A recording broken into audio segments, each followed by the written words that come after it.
Let's cross over now to the northeast region, where the Nayiri of Mamprugu is asking its subjects to end all forms of disputes and disagreements and strive to maintain the interrupted peace in the traditional area.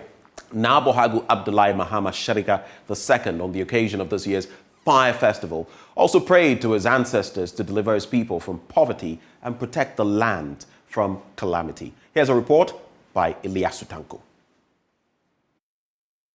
The BUGUM Festival, as it is called in Mamprugu, falls on the 9th day of the traditional month of BUGUM Gole and also celebrated by the Gombes and the rest of the descendants of the ancient Biwa lineage in remembrance of an old legend. In Nayiri, the festival commenced a few hours after supper, after the big drum was played to assemble the people to the king's palace. Hundreds of celebrants, each holding a bundle of thatch, gathered at the palace to partake in the celebration of the exciting chaotic annual event. Amid drumming, dancing and gunshots, the celebrants and spectators waited outside the palace for the king to emerge to launch the festival.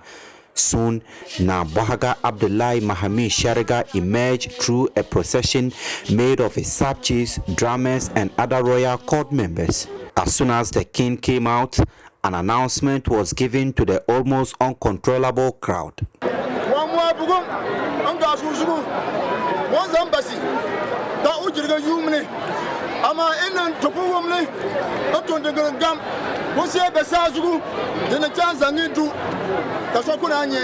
The speaker has just delivered a warning from the overlord to those who might be planning to indulge in activities which will mar the beauty of the festivity.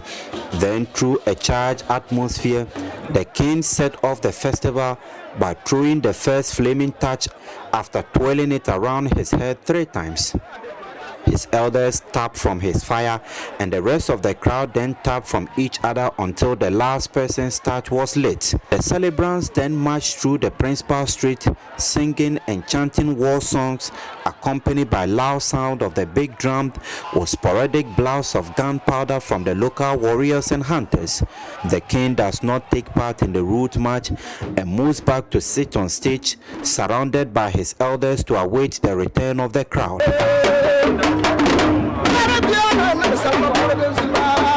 Whilst waiting, the king was treated to a spectacular Lungsi performance. The Lungsi sang his praises and that of his forebears as the king listened with rapt attention.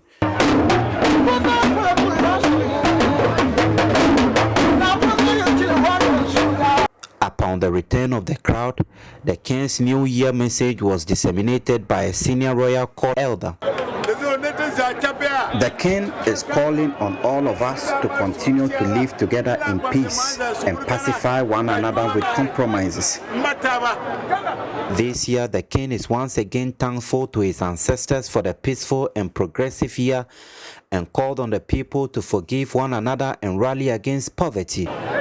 He calls for an end to all forms of disagreement, saying poverty is a generational problem. The king also encouraged parents to send their children to school while advising the youth against alcohol peddling.